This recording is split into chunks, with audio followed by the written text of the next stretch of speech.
election is 4 days away, and House Speaker Nancy Pelosi, DCA, is still pressing for a new stimulus relief bill. All the other legislators have left Capitol Hill and are hitting the campaign trail, spinning the story of what happened with the stimulus relief bill as best they can.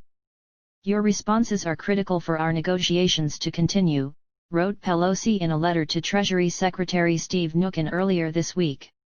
The president's words that after the election, "we will get the best stimulus package you have ever seen" only have meaning if he can get Senate Majority Leader Mitch McConnell to take his hand off the pause button and get Senate Republican Chairmen moving toward agreement with their House counterparts. Donald Trump has been on the campaign trail, blaming Pelosi for not wanting to make a deal. She and Mnuchin, working as a proxy for Trump, worked the past few months and got closer but ultimately couldn't close the deal. Trump ordered them to stop at one point, then a few days later insisted they reach a deal higher than either of them were pushing for. Regardless of what those three wanted, McConnell refused to bring legislation to the floor. The House passed 2 different measures since May, but he never brought them to the floor. Twice he brought the same package that was a fraction of the cost and didn't even provide stimulus checks to Americans. It failed both times. A Morning Consult poll was released earlier this week. The results show that Americans blamed Republicans and Trump more than Pelosi and the Democrats for not reaching a deal yet. Independent voters are siding with the Democrats, 43 to 34%. In the past week, Trump seemed to see the writing on the wall. While he was promising voters they'd have money really soon, he switched to saying, "After the election, we'll get the best stimulus package you've ever seen," on Tuesday.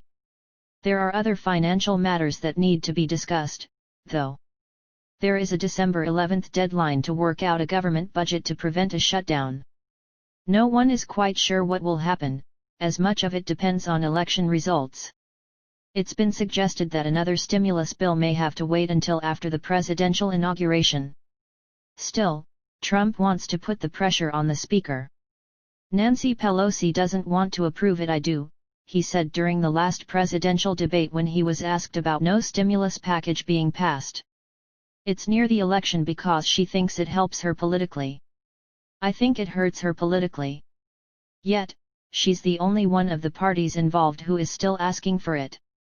With the writing on the wall that a deal was not going to be reached soon and record numbers of new coronavirus cases, the Dow fell a great deal.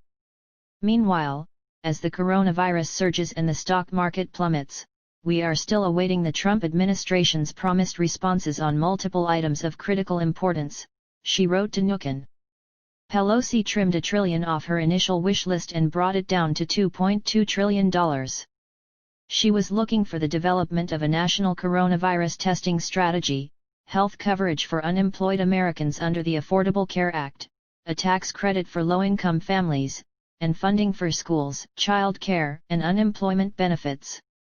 The Republicans have been demanding employer liability protections, with Pelosi wanting to attach stronger worker protections under OSHA to that. "The American people are suffering, and they want us to come to an agreement to save lives, livelihoods, and the life of our American democracy as soon as possible," wrote Pelosi. "In light of these challenges, I respectfully await your attention to these urgent matters.